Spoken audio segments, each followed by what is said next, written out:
Wa ghayatul ilmi, dan tujuan dari ilmu itu, kalau kita belajar pengetahuan, al-amalu bihi, yaitu mengamalkannya. Dimohon izin, kemarin saya tegaskan, ilmu dengan amal nggak bisa dipisahkan. Justru ilmu itu akan mulai mendapatkan pahala melimpah ketika diamalkan. Anda belajar fikih sholat, kalau nggak pernah dipakai sholat, kapan datang pahalanya? Hanya berhenti di saat belajar saja. Makanya ayo teman-teman, jangan batasi di majelis ilmu. Anda yang kuliah pun, niatkan sebagai ibadah karena Allah. Begitu Anda bekerja, itu jadi pahala. Pernah nggak kepikir ke situ? Yang kuliah di ITB, di IPB, di UI, di IAIN, di UIN, dimanapun, coba niatkan sebagai ibadah. Nanti ketika diniatkan sebagai ibadah, untuk mengamalkannya, Allah akan permudah. Dan berkah nanti ilmunya. Berkah. Jangan dikira itu mendapatkan ilmu, hanya ilmu agama saja. Tidak, ilmu umum juga kalau diniatkan untuk kemudian berkhidmat kepada Allah, untuk ibadah, nanti akan ada manfaatnya.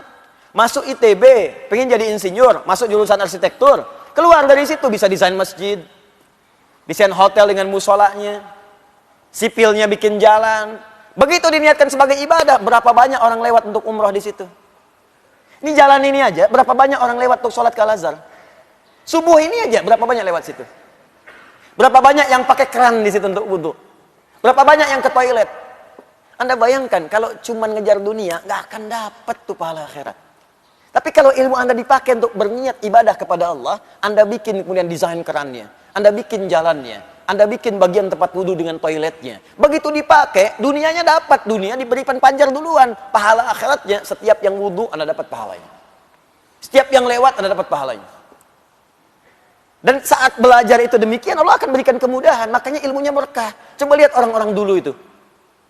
Yang makannya Masya Allah, kadang-kadang sekedar singkong.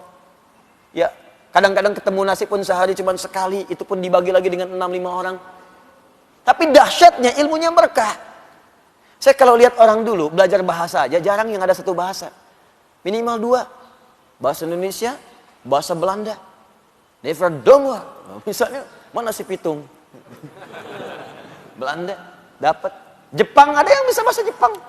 Orang dulu. Coba diplomat-diplomat dulu itu. Kayak Haji Agus Salim, berapa banyak bahasanya?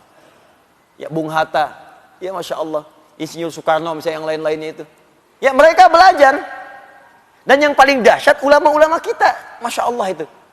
Ya, ulama-ulama kita itu dulu, bukan sekedar belajar. Kemampuannya luar biasa. Semua ilmunya bersanad. Kemampuan bahasa Arabnya, kemampuan Qurannya, bahkan tidak sedikit yang jadi mufti langsung di Masjidil Haram.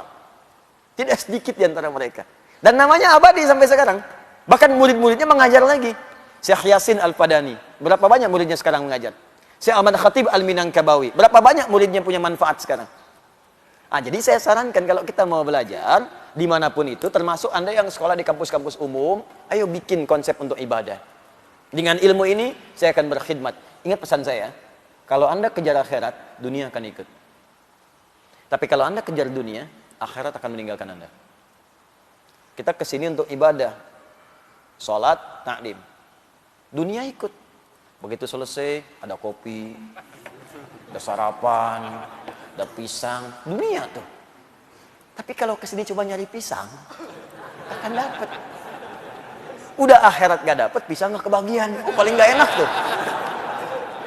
Akhirnya bikin status, ternyata di Al-Azhar nggak ada pisang. Ente kesini mau cari pisang, mau cari ilmu.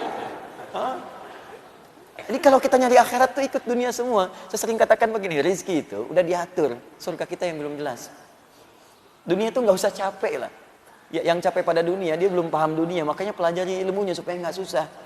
Ini di rumah tangga ribut karena nggak pelajari ilmunya. Jadi nggak selesai-selesai. Padahal kadang-kadang cuma beres dengan senyuman aja, tapi kadang nggak beres-beres.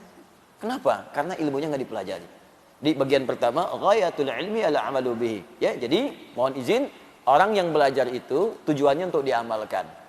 Kemudian itulah menjadi buah dari pengetahuannya yang bermanfaat untuk hidupnya di dunia dan bekalnya ke akhirat.